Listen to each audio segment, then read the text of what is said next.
3 Scary True First Day on the Job Stories by Mr. Nightmare. People had bad experience, scary experiences, they first day on their damn job? That's crazy, bruh. That would suck, bro. You about to, you know what I'm saying? You walk into a new place of employment, ready, you know what I'm saying, as a new willing worker about to get this cheese, and then somebody mess it up for you, now you gotta quit. Or, you know what I'm saying, maybe the other person get fired. I don't know what happens, man. We gotta go ahead and check this video out and see what happens. Turn off all y'all lights. Don't forget to turn off y'all lights, man. Come on, man. Let's turn the lights off. My lights are off. Turn off y'all's. Without further ado, let's get it. All right, let's get right into this thing, baby. Story 1. By now, damn, we're going straight to anonymous, huh? Okay. All right. I worked as a direct care aide for a 65-year-old woman with a developmental disability. Okay. Her daughter, who was in her 40s, worked overnights, and she needed a caretaker with medical experience to watch her overnight. Gotcha. When I say once worked for them, I mean I literally worked once, just this night, and you're about to hear why I never went back. Okay. The 65-year-old woman's name was Martha. Her daughter's name, who contacted me, was named Colleen. Okay. It's possible Colleen didn't have any other family to watch her and didn't want to or couldn't afford to put Martha in a nursing home. Yeah. It was possible that she felt more comfortable hiring somebody. Yeah, some people just don't want to put their parents in a nursing home. At the time, I was already a direct care worker for 2 other women who suffered some forms of developmental disabilities, so I had experience. Okay. But nothing prepared Perfect me man for the job. A person for the job. Colleen left for work. Earlier that day, I worked my first job, so I was really pushing my body to exhaustion, trying to make as much money as possible. Hey, gotta get that cheese. Colleen had introduced Martha and I.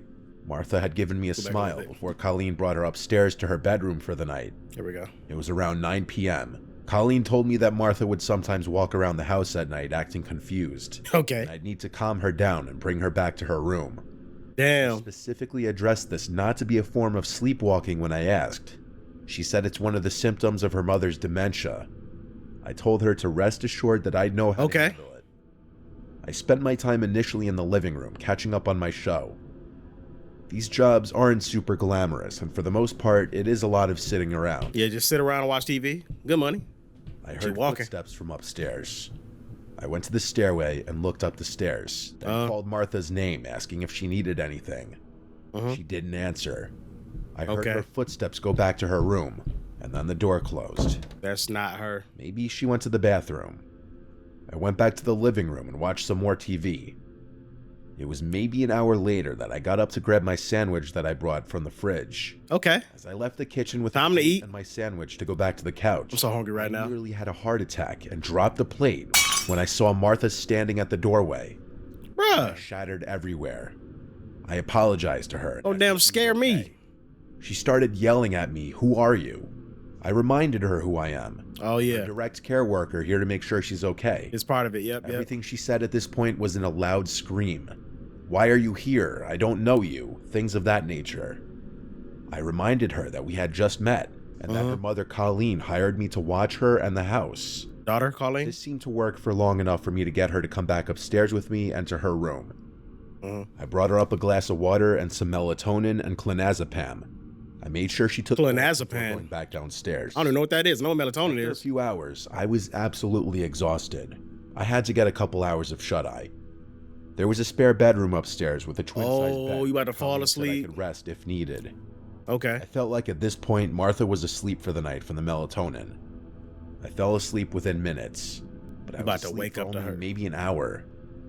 I woke up to a sound from downstairs. Oh. It was this repeated slamming. Oh. Every 1 to 2 seconds, something from downstairs was being slammed. Bro, take your ass down there. I jumped out of the bed. I had left the bedroom door open so that I'd hear anything if Martha got up. Okay. Case in point right here. When I got to the stairs, I realized the slamming was coming from the kitchen. I walked down the stairs in as quick of a speed as I could while still remaining quiet. Okay. Getting to the bottom, I peered around the opening to the kitchen, and what I saw was like a scene from a scary movie I'd seen before. What? I saw Martha in the darkness, standing in front of the oven, repeatedly opening it and slamming it shut. Okay. It was horrifying. When I say I saw Martha, I really only saw her silhouette. It was that dark in the kitchen. Okay. I said Martha really loudly, and she stopped, turned to her left at me, shut the oven door one final time, and started walking towards me. Oh. Towards the stairs. I said in a now softer, kind of scared sounding voice. Martha. You okay? She got close enough to me where I could now see her facial features. And she looked at me with this blank expression, then walked right past me and started walking up the stairs. I followed her upstairs, but as soon as she got to her room, she slammed her door shut. Damn. I knocked on the door saying, "Martha, are you all right?" She didn't respond. I quietly opened the door just to peek inside, and I saw Martha at the side of her bed, just standing facing the wall. I've seen a lot, but this was some pretty unsettling behavior that I feel like is the exact kind of stuff you'd see in some scary movies, like I mentioned before. Yeah. I walked over to her and gently eased her into the bed. When she was laying down, I covered her, and for what I was hoping would be the final time, I said goodnight, Martha, and shut her door. Right. I went across the upstairs to the spare room and went back to bed. Ain't no back to sleep. I purposely tried not to fall asleep for at least half an hour just in case she'd wake up again. Right. I don't even know if I made it that long. All I know is I fell asleep pretty freaking quickly. Damn. I woke up once again, however much later. The room was still pitch black, and the 1 hour alarm I set had not yet gone off. Oh. I looked around the room, wondering what woke me up. I didn't see what it was until I heard a sound from inside the closet. I then noticed the cracked open closet door and the black shadow of a head peeking out of the closet. Is it Martha? Again, I almost had a heart attack. I said, "Martha." She didn't answer. That's not I kept saying Martha. Martha a bunch of times until she pushed the door open and I saw her approaching the bed slowly. Okay, it's Martha. She started saying what she was saying hours ago again. "Who are you? I don't know you." Well, bitch, you gonna hide in the Closer. closet? I tried calming her down, reminding her who I am. I reached for the lamp next to the bed and fumbled with it until it turned on. Martha was holding a huge kitchen knife in her hand. At this moment, everything changed. Martha was now a threat to my life, and I had to worry about myself, not her. Right? I screamed at this point. Martha put the knife down. I guess my scream stressed her out because she got closer and started screaming back at me, still repeating, "I don't know you." Hell I no. wasn't going to attempt to calm down a knife-wielding dementia patient. Yeah, me either. That was not in any job description. I mapped out a way to run around her in the bedroom. Bro, this might be wrong of me to say. Dementia or not, old or not, woman or not, you come at me with a big ass kitchen knife, and I got the feeling that you fully intend to stab me. Bro, like right in your shit. Hell no, bro. Fuck no. Obviously, if someone tries to attack you with a knife, try to run first. But it sounds like he's like in a corner. Unless he dive over the bed or some shit. She probably can't move that fast, but my point is, you getting stuck. I jumped off the bed on the side further from her, and she screamed again, "Who are you?" She swung the knife at the air as I ran past her. So he did jump over the It was bed. a slow and weak swipe from what I saw, but nonetheless showed that she had intentions of actually using it. Yeah. I got downstairs and grabbed my shoes and went outside. Okay. Instead of calling 911, I called Colleen as she requested I do if there's an issue. Yeah. I was courteous You don't call in the doing police in this this because situation. getting law enforcement involved is never doing anyone any favors. Yeah. Colleen was yelling into the phone at me not to leave her, and honestly I yelled back that she attempted to kill me and that I didn't call the police. Damn. She had to leave work, of course. I stayed outside of the house, making sure Martha didn't go anywhere until Colleen returned. When Colleen went inside, Martha was back in her bed asleep. Wow. Colleen went as far as accusing me of exaggerating the whole thing until she found the knife next to Martha's Bitch. bed. To not give her any more fuel to blame me for any of this, I left out the fact that I ever went to sleep. That doesn't mean that I felt in any way I did anything wrong. Colleen even offered me that room to sleep. I never worked in that house again. Hell no. I was a scarier patient than I'd ever dealt with in any of my jobs in my 9 years of being a direct care aide. Yeah, man, because you lucky that she decided to hide in the closet. Now, what if she would have decided to just come in there and just immediately, "I don't know you." Hell no, dog. Like I said, the woman has dementia, bro. So, like, I understand. But nah, fam. You getting this KO. I'm not going. That's crazy. Dude got away, though. The bitch gonna try to say you exaggerated the story. Bitch, why would I call you late at night to tell you that your fucking mom tried to stab me and I'm exaggerating and lying? Fuck out of here. Anyway, story 2. Charles. It was my first day working for this plumbing company. I was called in for my first job to this house out of town. The plumbing company had 5 employees, and the owner would choose who does what job. Okay. I don't see it as a coincidence that I was sent to some undesirable job far away in a shitty area for my first job. Damn. The call was for a leaky pipe under the sink, which is typically the easiest, most basic job to get a call for. That sounds regular as hell. I pulled up to the house, my first ever call, and it was an absolutely disgusting looking house. Oh. Completely run down, as if no one had lived there for years. Okay. I went up to the house and knocked until a middle-aged man opened the door. I didn't like his aura from the start. He had this unflattering, disproportionately wide smile that made his entire face appear off-putting. Oh? His voice was also really soft and high-pitched. Not the voice I was expecting to come out of his mouth. Soft and high-pitched. Or maybe it was, given his unusual appearance. He welcomed me inside of the house. I realized there wasn't a single piece of furniture in the house. What the hell? Just moved in? I asked him. He replied yes and then chuckled. Or maybe I should say he giggled because it was just a weird, high-pitched little laugh. Okay. He brought me to the kitchen, and the first thing I did was set my stuff down on the counter, then open the cabinets under the sink. I slid myself under the sink and started to examine the pipe. Right. Specifically looking at the P-trap and the lock nuts to make sure they weren't overly tight or loose. I noticed the man was standing directly over me. Yeah, His legs move. spread wide so that I was sandwiched between both of his feet. It was extremely uncomfortable. Yeah, you gotta move, I bro. asked him politely to give me some space. Right. He backed up a bit, but not enough that would make me feel comfortable. I realized that I didn't see any water leaking at all. Oh, So I got out from under the sink and tried running the water, but no water came out of the faucet. Okay. I looked at the weird man and asked him why the water wasn't running. This house is abandoned. He said he must have shut off the main water valve without realizing it. Nah. I stood there speechless for a few seconds. I'm not exaggerating. I asked him bluntly, how do you do something like that by mistake? He smiled and shrugged his shoulders. I asked him to go turn the water valve back on. He trying to kill you, bro. He turned and said he'd be right back, and I saw him leave the kitchen. But then I heard footsteps walking upstairs. I'd never in my life heard of a water valve being upstairs in any house. Leave. I knew something was off with this guy and the situation. Everything from the condition of this house to his mannerisms. Then I started hearing multiple sets of footsteps from upstairs. Leave. Leave now. Coming down the steps quickly.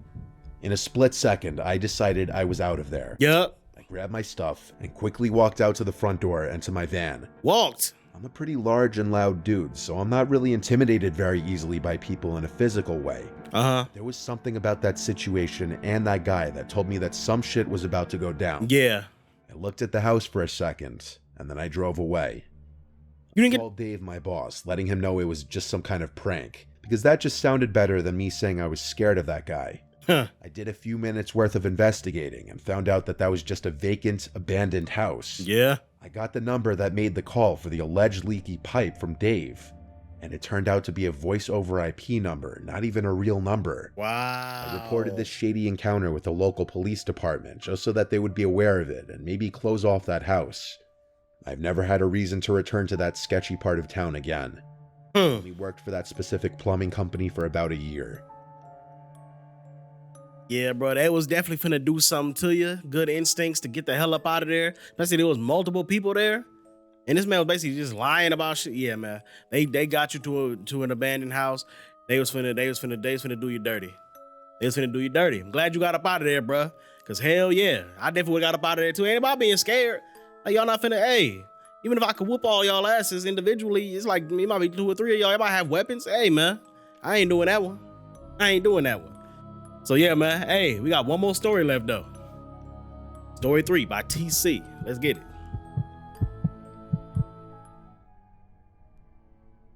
Back in 2019, I worked for Domino's.